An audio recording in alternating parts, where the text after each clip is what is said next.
Hey guys, it's Quickie Baby and welcome back to another quick tank review. This time we're looking at the Tier 7 American turreted tank destroyer, the T252. Now before you get too excited, I will say that this is probably one of the weakest tanks tier for tier in the game, and that you really do need exceptional circumstances in the battle to be able to use this tank very effectively. If you were super excited by my Hellcat review, do not expect too much more leading on to the Tier 7 variety of the tank. In fact, if I might be so bold, I would probably rather use a Hellcat than a than a T252 in almost any game. But without further ado, if that hasn't put you off, stay tuned. I have got some epic gameplay coming up from you after I do a quick garage review. So this tank has got 850 hit points. It weighs just shy of 45 tons when it's fully equipped, with a 704 brake horsepower engine. That actually gives this tank quite a healthy specific power ratio. But it's nothing like the Hellcat when we consider that the Hellcat has got a 460 brake horsepower engine and it weighs just over 20 tons. So whereas this tank has over doubled in weight compared to the Hellcat, its engine has gone up by just over a half. Now the top speed limit of this tank is 56 kilometers an hour, which irrespective of the Hellcat is quite healthy for a tank destroyer especially. The traverse speed of its tracks is 30 degrees a second, which means that whereas it can't turn very quickly, that's not too bad. Now the hull armor on this tank is significantly better than the Hellcat.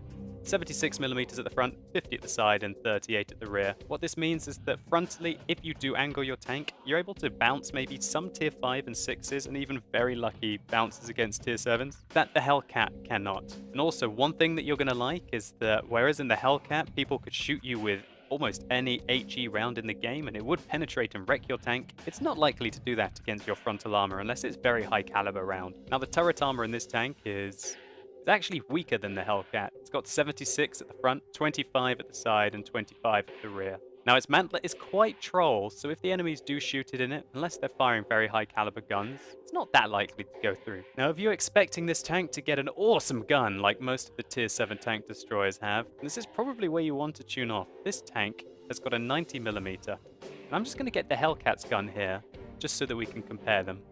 So its rate of fire has gone up by a negligible amount, its penetration has gone up by 10mm, its alpha damage is the same, its accuracy is worse, and its aim time is the same. Now this is still excellent aim time, irrespective of its class, but I'd just like to highlight that this doesn't really feel like the big upgrade that you would want going from tier 6 to tier 7 in a tank destroyer. In fact, let's compare this gun, the 90mm, the best gun on the T252, to the 105mm that's on the T25, the non-turreted tank destroyer. Now the rate of fire is only slightly better, penetration is much worse than the 105mm, its alpha damage is a quarter less than the 105, or you could consider that the 105 has a third more, depending on how you look at it. Fair enough, the accuracy on the 105 is slightly worse, but the aim time is the same. I know very much which gun I'd rather have, that's for sure, especially at tier 7. When we compare it to, for example, the 20-pounder on the British 87, we can see that the British 87 almost eradicates this gun, having about 40% extra DPM, a huge amount extra penetration, only slightly less alpha damage, insanely better accuracy, but fair enough, the aim time is much better on the T252 rather than the 87.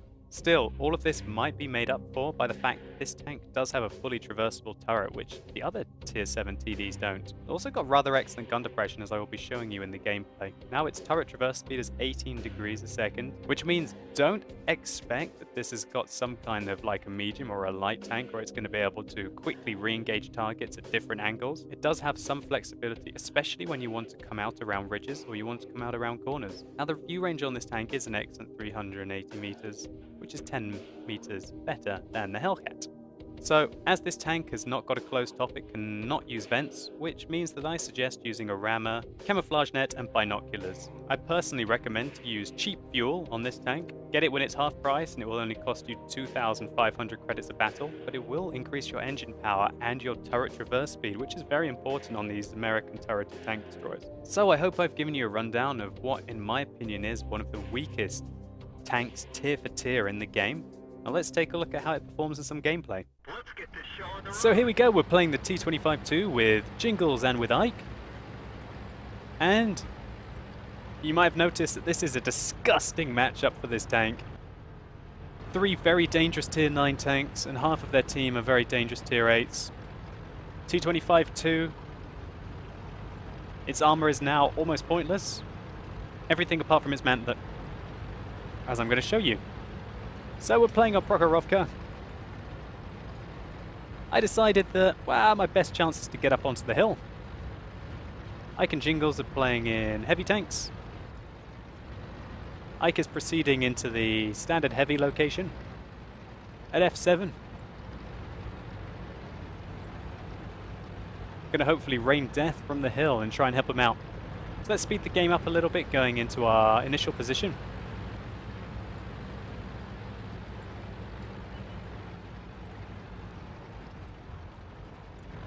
Okay, so we know there's an Panzer on the other side of the ridge. The Panzer is their best player. He's a very good player, actually. We've got to watch out for him. You can see that the T252 is... It's not super fast, but it's also not super slow. Its turret traverse is not brilliant, but at least it is fully traversable. So you see me going into this position here, where hopefully I can do some good work in the bushes. I like to use a camo net and binoculars in this tank. Knocking down that tree, however, will sort of tell the enemy what I'm planning on doing, but thankfully no one saw it. Okay, you can see the excellent gun depression in this tank now, which means that I'm able to get shots down even with my hull armor pointing upwards. And right now I'm just being a scout. I'm just being a tier 7 TD scout, really. Thankfully we see the Leopard prototype and oh, that's too juicy. That's too juicy. Can I hold my fire? Can I hold my fire? I don't even know if I hold my fire or not. I do! I have no idea why I held my fire. Obviously I was in a lot more passive mood than I am now. I guess I realize I have no armor. I don't have sixth sense. I have no way of getting... I have no way of knowing if I get spotted, and even if I do get spotted, if I pull back quickly, there might be a chance that I manage to avoid some of their fire, but somebody's going to hit me. So that Leopard prototype is still there. And I decide, alright, it's time, Mr. Leopard prototype. Unfortunately, we ricochet off him, considering how bad his armor is. That's quite a feat. But we did hit an angled part of his turret. So just to highlight again that this 90mm has 170mm of penetration, which is very low for a tier 7 TD when you compare it to, for example, a Jagdpanther or the 87. I'm blind firing, trying to hope for luck, trying to hit that Leopard prototype. He's a very valuable target, so any kind of damage I can put into him will be really valuable. And wow, he just appeared on really low health. I give too much lead to that shot. The shell also went pretty high. My second shot looks like it could have gone in. And, yep, I've been spotted. Alright, I'm going to shoot you, son, and then I'm going to pull back. Boom, headshot.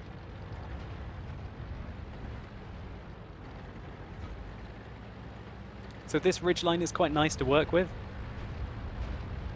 I hear Jingles say, alright, we're going over! And yeah, there's some serious work to be done on this ridge. I see that there's a T-69 so far ahead that this should be a fairly safe position to use. I fire one into the T-29, set him on fire, and wow, the enemy team just got eradicated really quickly. And we needed to do that. We really needed to do that because look at where they're coming at us from. They're coming really aggressively from the southwest. They just killed our artillery in the base, and really we've completely lost the western flank. And we've only progressed to the middle of the eastern flank. So now you're seeing sort of the limitations of the gun there. Finding it quite hard to penetrate that that tier 7 tank destroyer from range. But I think we did hit his gun. Alright, so you see me loading a few premium rounds. This game's fairly close. And I realize that most of the tanks that I'm going to see here are going to be very deadly. And now this is an interesting game. You can watch the live version of this on my twitch.tv/QuickieBaby channel, by the way, if you want to hear exactly what me, Jingles, and Ike were saying as it happened. But this is close. There's 3 people in the cap, 10 seconds left. I've got to be a man. Here we go. Let's do it. I go over. I see that the IS-3 got... Sorry, I saw that the IS-3 got interrupted, so I stopped aiming at him and I aimed at the IS-8 to interrupt him as well. I'm just poking up to spot, and all of these guys are getting interrupted right now. This is some really nice opportunistic work here in the T-25. I'm basically a scout. And because of my turret, I'm able to do this. And wow, that was quite a lucky bounce. Let's see where that one hit. Yep, bounced off the mantle. Okay.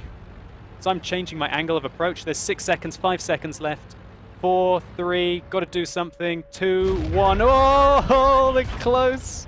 Close. We just interrupted the Tiger in time. We took a big hit for it, though. We don't have much armor. I'm just spotting at the moment. And the enemy, the E-75, has realized, okay, I cannot stay here. It is simply the T252 who is winning the game at the moment. I'm like, okay. Okay, bro, we're going to do this, are we? I click my help button. I hope that the SU-12254 above me can help me. And... oh, clutch. Yeah, what you going to do, bro? So I'm literally just going to keep him tracked here while the SU-12254 decimates him. I decide to improve my angle, hoping that I could penetrate him. And the SU-12254 eradicates him. So I go back up and start spotting again. Spotting for my team. And the SU-12254 makes in another big shot. I decide that I want a little bit more from this game though, so I want that kill. And we hit him. And now the IS-8 is getting taken out as well.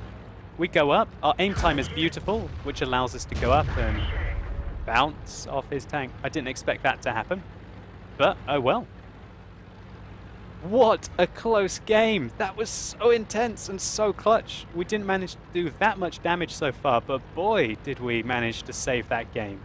Snatched it from the jaws of defeat. But this isn't over. This isn't over by a long shot.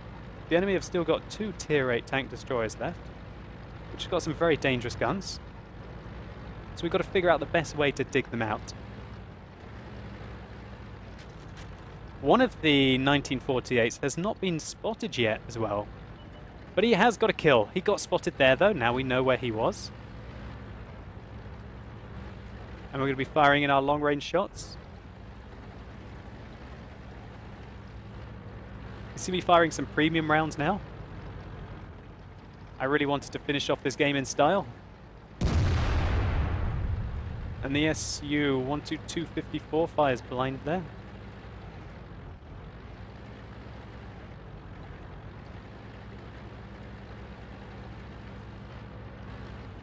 I'm just trying to work this ridge line at the moment. And this really is where this tank is. It's not so much a tank destroyer as it's just a regular tank. Because the fully traversable turret, excellent gun depression, and excellent aiming time allow you to really use it as a regular tank. So, I'm calling to the T-43 to do something.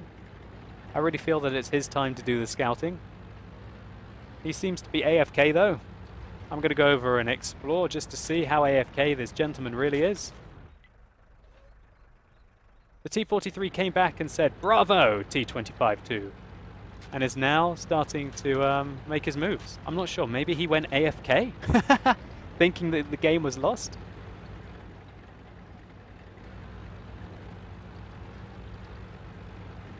Now he's back. Hopefully he's going to do some scouting.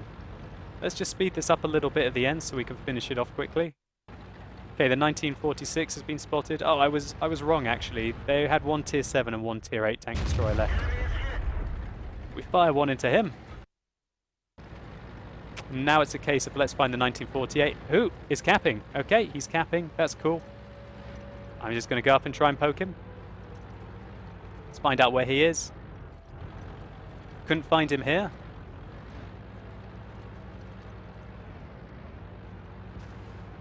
I heard someone fire at me.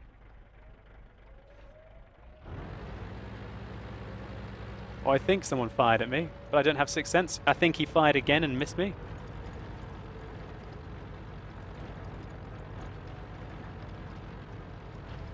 So I'm literally